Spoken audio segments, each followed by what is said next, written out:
So, hello there, welcome to the Authentic Living podcast and my YouTube channel. And I'm sorry for a slightly jaunty angle. I've had to stick the tripod up in a window. This is my friend Lily Briggs. Hello. And we're at the Real Junk Food Cafe. And I just thought I'd like to kind of share what they do at the Junk Food Cafe with you, because it's such an example of sort of brilliance and invention and loveliness and authenticity. So, Lily, tell us about the Real Junk Food Cafe. We are the Realjunkfoodcalderdale is our official title. So there are, I'd say, hundreds now of real junk food, and then what other area they're covering. So there's Leeds, Manchester, in France, Australia. It's all over the world already. Wow. I don't know how many are in America, so I'd be interested to know about that. So we are a replica of the same system. So there's a model, is there? There's a model, yeah. So the Real Junk Food let you join for free. They give you the pack of information of how they set theirs up and how, recommendations of setting up a community interest company rather than a charity. So before we jump ahead to that, because some people may not know what this is at all, can you just tell us what this is? The nuts and bolts of what we do. Yeah. So our main aim is to stop food from being thrown away in the bin. So from who? From any person that's retailing food, selling food. So like supermarkets and cafes? Cafes, local producers. Sometimes I've heard of food waste coming from like delivery drivers that can't find the address, and then the food's been out of the fridge too long or something like that. Yeah. So there's quite a few different sources, I'd imagine. So, but the food's kind of near its sell-by date, or it can't be used. Sometimes it's we've got months on the sell-by date. Really? There's just so much of it.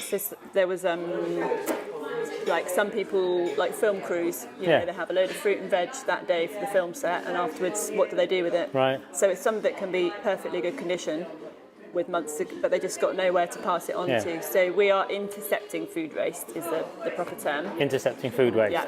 Okay, and then what happens is that comes here. So that comes here. And it's cooked up. We weigh everything up before, record all the weights, so we know exactly how much food waste we have intercepted. We send that back to the Real Junk Food Project, so we can create figures of how much per year we are stopping being wasted. Then they have a mad, ready, steady, cook moment of, right, what can we create with this? What's the best way to use this? We've got some gorgeous mushrooms here and a load of pasta here. What can we make? Yeah. So what's our menu for today? So today we've got chickpea, mushroom, and aubergine korma, plain and garlic naan, broccoli, roasted pepper, devil pasta bake. That's the one I'm going to go for today. Asian style kale salad, mixed salad, and a range of desserts. I'm not sure if they've made. Sometimes they there's peach and apricot crumble. Yeah, sometimes they make their own cheesecakes, and sometimes the co-op or something. And all of this food that we're going to eat in a little while would have gone in the bin. Yeah. Otherwise. Yeah. That's the most amazing thing, isn't it? Really. Yeah. Our cafe has very high quality. We've got 2 already trained chefs, so they're very high quality in their standard of food and ideas of what to do with the food. And all the people who kind of work here, they're all volunteers? Yeah, everyone's a volunteer at the moment. We have applied for our first lot of funding from Calderdale Community Foundation, as we do feel a pay position. Eventually we want to be paying people, because that's the way to make it sustainable, and it is a really good business model. So we can, once we're open and running 5 days a week, which is our aim, we'll actually be able to pay a member of staff, maybe 2 members of staff, without having to ask for donation, without having to ask for extra funding. So the other projects that have been going 2 years have been paying 2 people full time. And who comes to the cafe besides me? Besides you, there's lots of new faces today. And what kind of people are there? A lot of families come with their kids. They like the fact that they can just have a small amount, and the kids can try different things without having to buy a full menu. So it's great for kids to try new food. And that's something we actually do need to say is that the food is donation based, isn't it? It's pay as you can or pay as you feel. Yeah. Pay as you feel. It's not kind of a set price menu or anything. It's not. No, it's exactly whatever. So that can be monetary. So you can give pay as you feel money wise. You can pay as you feel by helping out in the cafe. doing a bit of washing up if that's what you've got time for, or you can volunteer on the project. So all the volunteers, I wouldn't expect them to give any money donations. They've already given their time to the project. So we've got a new guy that's just emailed through and say, can he do the social media? He's got loads of skills and he's got loads of time. He's just come over as a refugee and he wants something to do constructive. Brilliant. So that's, perfect. And, people can come and fix our fridge. We've got a broken fridge at the moment, if anybody knows how to fix a fridge. And there's all sorts of volunteering opportunities, and we're hoping to, once we've got a more established, to pay our volunteers to be trained up in whatever they want to do. So it could be accounting, it could be, more social media, it could be making a film. We want the volunteers to actually be able to gain skills, and then they can go off and do somewhere else or stay on with us. So the main aim is saving food waste. The secondary aim is it's set up as a business, mainly run by volunteers, and the volunteers can, come and do whatever they, their preferred volunteer task, and try out new things without the pressure of being in a paid job. So that's a secondary thing that happens from it. Yeah, and people get fed. And people get to eat delicious food. Yeah. It's astonishing. There's lots of other ideas that we've got in the pipeline for sort of cooking courses, sort of education around food,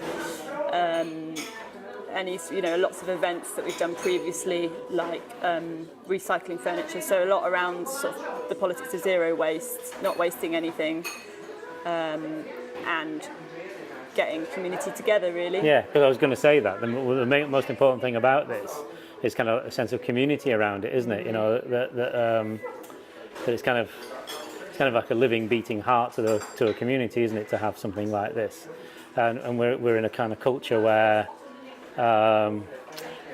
everything is kind of acquisitive a lot of the time, and yet this seems to kind of go directly against that sort of way of doing things. It kind of provides a much better model, really, so that you have kind of sort of regular sort of things kind of carrying on, but there is a kind of another way as well. And how have you seen that kind of unfolding? I've just been absolutely astonished at how quickly the project's got off the ground, how many people already believe in it, that it could even work. Everyone says, a load of volunteers, they're not getting paid, why would they stay around and run a cafe?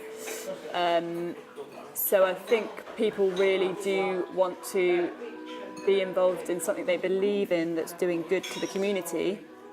I think that's a big incentive, which is fabulous. Do you find that, because Hebden Bridge is very particular, isn't it? This is where we live. We're very lucky to be in Hebden Bridge, and we've got a kind of, I don't know if you can have a tradition of community, but we do community here.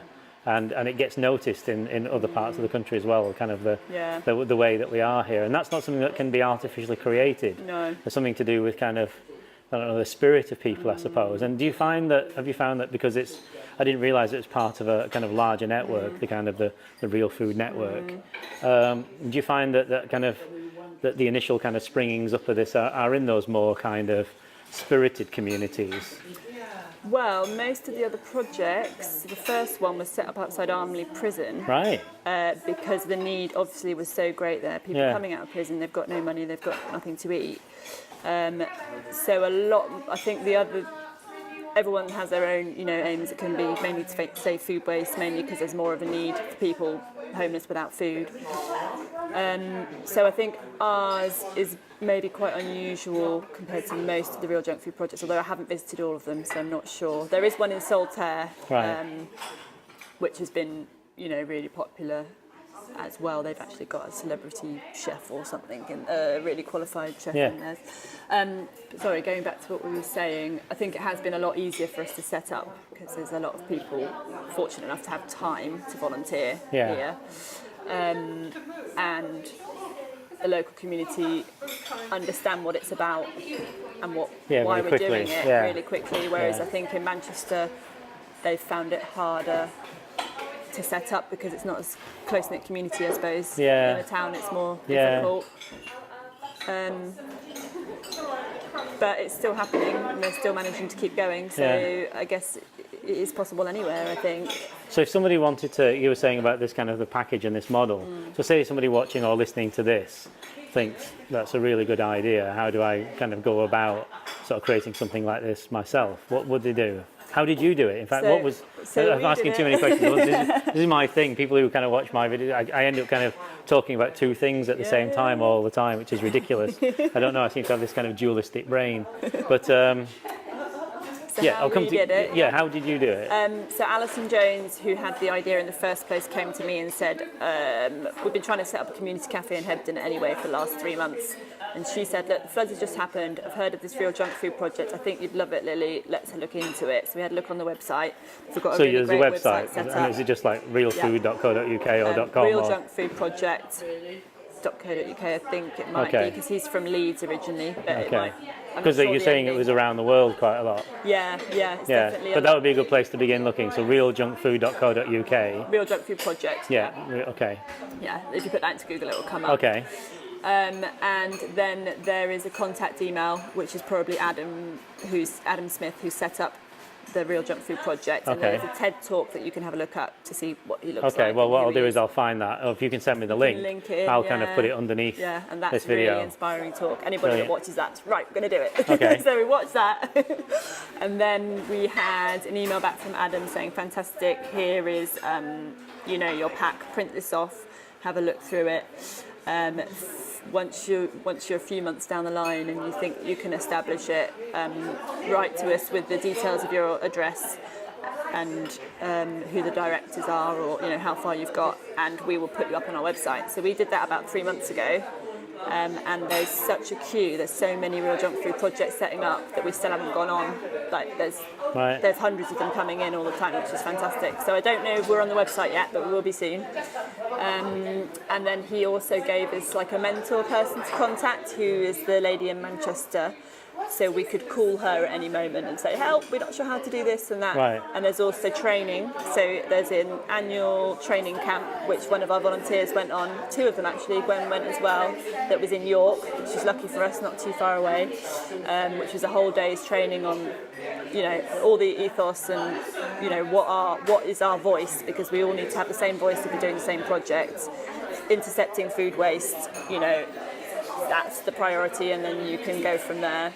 And also there was like a practical training session in Manchester, which we sent another volunteer on, all about the paperwork and the finance and which departments we need to set up and what skills volunteers we need. So that was really helpful. Did you have to kind of form a little association in order to do that? Is that part of the way of doing things? The Real Junk Food Project, our project. Yeah. We were advised to set it up as a community interest company, which is not a charity, but it's a run business, but it's for the benefit of the community. So you don't have shareholders, and any of the assets will go into another community project. So it's kind of somewhere in between, I think. Yeah. And you've managed to find a brilliant venue as well, haven't you? Yeah, we were really lucky to get hold of that. Yeah, because we're in Salem Mill in Hebden Bridge. Yeah. And was this like already set up as a kind of cafe space? Yeah, it's been a community cafe for as long as I've known. It was run, I think, by volunteers previously, but only open 1 or 2 days a week. And then the floods happened, and then Valley Organics moved in, which is how I found out about the space. Well, actually, I was already cooking in it before. I was renting it 1 day a week from Les, who used to run the building. All right. And what were you doing? I was making soup, and we were selling it on the bakehouse stall as the start of our community kitchen idea. So that was back in September. So really, this project's been in the baking since last September. So yeah, this is a perfect location right in the centre of Hebden. But people could do it on a much smaller scale if they wanted to, couldn't they? A lot of places don't actually get a venue until a year down the line. Manchester still haven't got one, but you can still run catering events. So a lot of the donations come through outside catering events. So as long as you've got a certified kitchen, that's okay with environmental health, you can cook up and then take your food elsewhere. So you don't really need to have a cafe. No, I see. And a lot of places say don't get a cafe because you've got the overheads of the rent. Wait until you're more set up and established, and just do pop-up events and use someone else's kitchen. Amazing. So we were allowed to use the trades to pop up there as well. That's been really helpful to get us known. And we did a few other pop-ups in here to get people in. Yeah.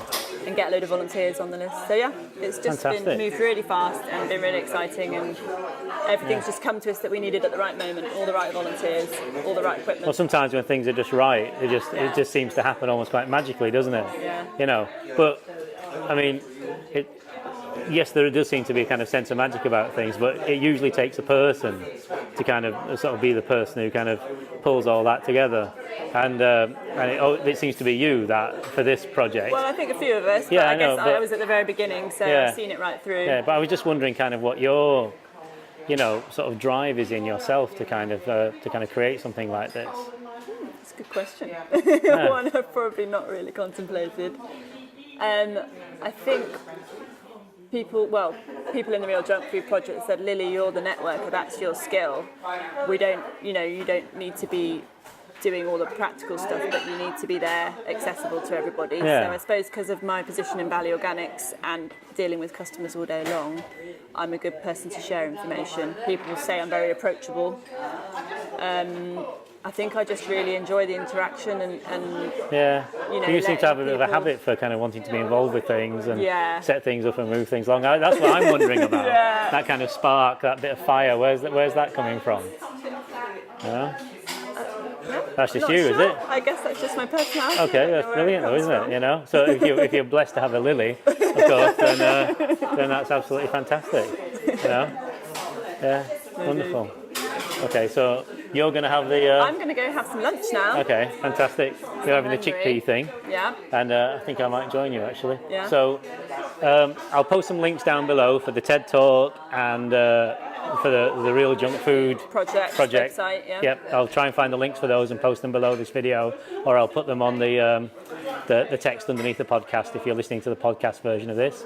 And if there is a Real Junk Food project near you, then go and check it out. Go and get involved. And if there isn't, and you want to set one up, then hopefully this has given you a little bit of a start and an inspiration.